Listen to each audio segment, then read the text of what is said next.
láska v triede, slnko prenikalo cez okno, maľujúc zlaté pruhy na staré lavice. Vôňa kriedy a otvorených kníh sa vznášala vo vzduchu, typická pre každé školské ráno. No pre mňa bolo toto ráno iné. Všetko sa zmenilo v momente, keď si vošla.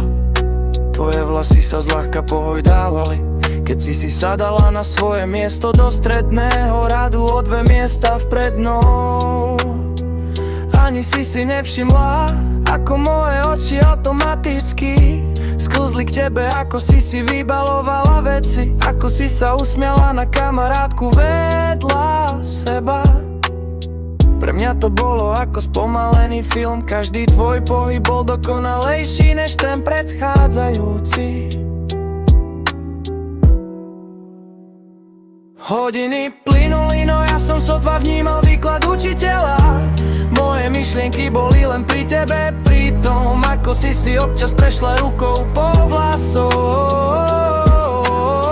Ako si držíš hlavu, keď nad niečím premýšľaš, aj tvoje tiché povzdychnutia, keď si niečomu nerozumela, boli pre mňa melódiou.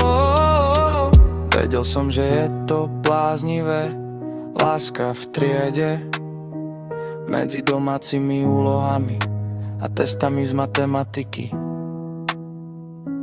Ale moje srdce si nevyberalo, a tak som sedel s perom v ruke a prázdnym zošitom a potichu sníval o tom, že jedného dňa sa možno otočíš a všimneš si aj mňa.